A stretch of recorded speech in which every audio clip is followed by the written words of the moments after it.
Before proceeding this, तो हमने written records की बात कर ली, हमने आर्कोलॉजिकल सोर्सेस और लिटरेरी सोर्सेस भी पढ़ लिए। अब देखो मैं कुछ लिटरेरी सोर्स की बात कर रहा हूँ, तो मैं बात कर रहा हूँ रिटन रिकॉर्ड्स की, जो राइटिंग में हमें रिकॉर्ड मिले हुए हैं हमारी हिस्ट्री के लिए, हमारे इतिहास में जानकारी के लिए, हमारा इतिहास कैसा था, हमारा पास्ट कैसा था, हमारी हिस्ट्री कैसी थी, वो रिकॉर्ड्स हम कैसे मिले हुए हैं। देखो यहाँ पर लिखा हुआ है written records, the written records engraved on stones. Engraved मतलब खुदा हुआ, ठीक है ना, पत्थर पे गुर्दा हुआ, मतलब उसको एम्बोज करा हुआ है, स्टोन्स पे, पुराने पिलर्स पे, क्ले पे और कॉपर टैबलेट्स, मतलब पुराने जो ताम्रपत्र, कॉपर टैबलेट्स मीन्स जो ताम्रपत्र होता था, सर्टिफिकेट जो पहले के ज़माने में दिया जाता था, अब तो पेपर पे दिया जाता है, लेकिन पहले के ज़माने में कॉपर प्लेट्स पे दिया जाता, जिसको ताम्रपत्र कहते थे या प्रशस्ति भी कहते थे। केव्स मीन्स गुफा, and walls of the temples and monuments, मतलब पुराने मंदिरों की दीवारों पे लिखा हुआ मिलता है, मॉन्यूमेंट्स पे हमें लिखा हुआ मिलता है या पेंटिंग मिलती है, वो सब क्या होते हैं, इंस्क्रिप्शंस। मतलब जो चीज़ हमें पत्थरों पे मिलती है, चाहे वो कुछ लिखा हुआ हो या पेंटिंग हो, वो सब इंस्क्रिप्शंस कहलाती है। और इनसे हमें पुराने ज़माने में राजा महाराजा कैसे रूल करते थे, हम कैसे रहते थे, वो हमें समझने को आता है। फिर देखो यहाँ नीचे है, the importance of the inscription lies in the fact that they provide us names of the kings, their administration, मतलब वो कैसे एडमिनिस्ट्रेशन, मतलब वो कैसे रूल करते थे, and the extent of their era, वो कितने समय तक उन्होंने रूल करा, एरा मीन्स पीरियड, कितने पीरियड तक उन्होंने रूल करा, एंड किंगडम, और उनका राज्य कैसा था, ठीक है ना। इसमें से जो मेन फेमस है वो है Allahabad inscriptions. Allahabad is a name of A city in the state of UP, तो वहाँ पर सबसे फेमस इलाहाबाद इंस्क्रिप्शंस देखने को मिलता है। और उसमें क्या था, समुद्रगुप्ता के ऊपर लिखा हुआ था, वो समुद्रगुप्ता में बनाया था। अब देखो यहाँ पर मैन्युस्क्रिप्ट्स भी आ रहा है, तो people also wrote on palm leaf. Palm मैंने आपको बताया है एक प्लांट होता है, उसकी पत्ती को सुखा के, उसके पत्ते बहुत चौड़े ब्रॉड होते हैं, उनको सुखा के उस पर लिखा जाता था, क्योंकि पहले के ज़माने में पेपर नहीं होते थे, उन पर जो लिखा हुआ हमें मिला है। और बाक मीन्स छाल, पेड़ का जो आउटर शेल होता है उसको बाक कहते हैं, bark of trees. This hand written sheets is called manuscripts. देखो ये तो है इंस्क्रिप्शन, ठीक है ना, मैंने जैसे बताया पत्थरों पे खुदा हुआ है, सिंबल्स हैं, ठीक है ना, और यहाँ पर है मैन्युस्क्रिप्ट्स, ठीक है ना। ये दोनों आई थिंक आपको क्लियर है। अब देखो कॉइन्स भी मिले हैं, तो अलग अलग राजा, जैसे समुद्रगुप्ता रूल कर रहा है, देखो यहाँ पर बोला समुद्रगुप्ता कॉइन्स, तो समुद्रगुप्ता क्या है, बहुत अच्छा वीणा प्लेयर था, तो जो उसने कॉइन्स बनाए उसमें उसको वीणा बजाते हुए दिखाया गया है, तो ये समुद्रगुप्ता है, ठीक है ना।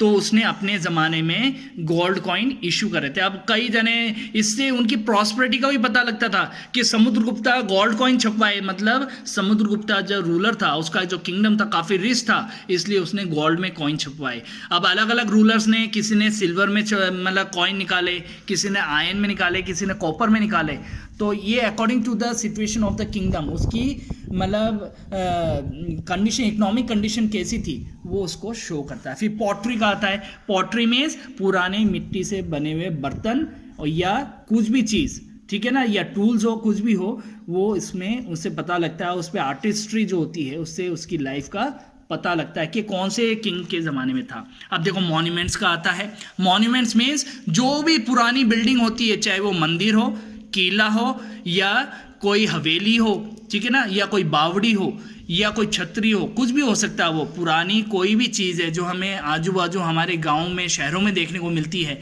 जैसे ताजमहल हो गया, वो मॉन्यूमेंट है, रेड फोर्ट हो गया, वो मॉन्यूमेंट है। ये सारे जो बहुत सारी, जैसे सांची स्तूपा है, सांची स्तूपा बनाया था अशोक ने, तो ये कहाँ पर है, एमपी में है, ठीक है ना, कहाँ पर है, एमपी में। तो ये मॉन्यूमेंट्स हैं जो आज भी एज इट इज़ खड़े हैं और हमारी हिस्ट्री को, ग्लोरियस हिस्ट्री को शो करते हैं, इंडिया की ग्लोरियस हिस्ट्री को शो करते हैं। फिर देखो अब मैंने बात कर ली वो, अब कुछ रिलीजियस लिटरेरी सोर्सेस को और थोड़ा ब्रॉडर वे में देखें तो रिलीजियस लिटरेचर होते हैं, रिलीजियस मीन्स धार्मिक, लिटरेचर मीन्स जो शास्त्र होते हैं, जो लिखा हुआ बुक्स होते हैं, उनको लिटरेचर कहते हैं। जो भी लिखा हुआ हमें मिलता है, अगर धार्मिक लिखा हुआ कुछ मिला तो उसको हम रिलीजियस लिटरेचर कहते हैं। तो कौन कौन से रिलीजियस लिटरेचर है हमारे, देखो यहाँ पर लिखा हुआ है ऋग्वेदा, द ओल्डेस्ट वेद, सबसे पुराना वेद कौन सा है, ऋग्वेद है। फिर विष्णु पुराण, है ना. विष्णु पुराण है, it is about the lord Vishnu. Mahabharat, you already see the serial Mahabharat. What is Mahabharat मेरे को ज़्यादा पता है. एक रामायण भी आप जानते हैं. तो ये सारे हमारे रिलीजियस लिटरेचर है. फिर नॉन रिलीजियस लिटरेचर मीन्स जो रिटन रिकॉर्ड्स हमें किसी धर्म के बारे में, किसी भगवान के बारे में नहीं बताते, सिर्फ किंगडम के बारे में बताते हैं या सोसाइटी के बारे में बताते हैं, उसको हम नॉन रिलीजियस लिटरेचर कहते हैं. जैसे एग्जांपल है कौटिल्य किसका नाम है? चाणक्य का. चाणक्य ने एक बुक लिखी थी अर्थशास्त्र, राजनीति के ऊपर, कूटनीति के ऊपर एक बुक लिखी थी.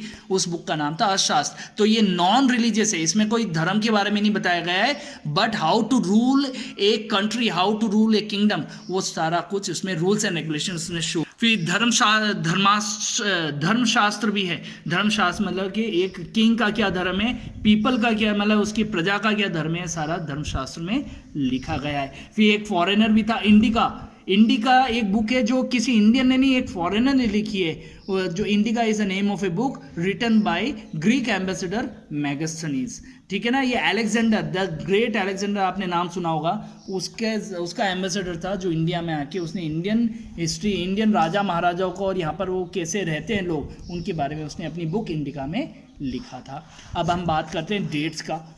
ठीक है ना. What do dates mean? अब डेट्स को हम, एक होता है BC से समझते हैं और एक AD से समझते हैं. BC का मतलब होता है बिफोर क्राइस्ट, AD का मतलब होता है एनो डोमिनी. हम अभी हम जो जी रहे हैं 21st सेंचुरी में, अभी 2021 चल रहा है, तो वो क्या है, BC है या AD है? वो AD है. ठीक है ना.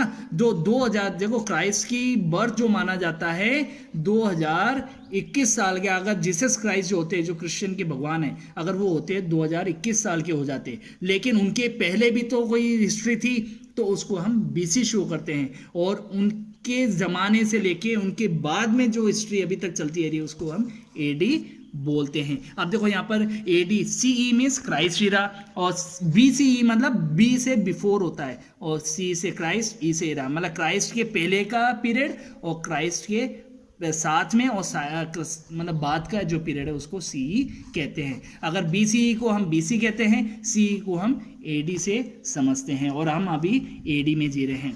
ठीक है ना. CE का मतलब होता है कॉमन ईरा. राइट. देखो, अब कुछ आपके एक्सरसाइज में क्वेश्चंस हैं, जैसे MCQs हैं. हर MCQ में आपको 3 चॉइस हैं. ठीक है ना.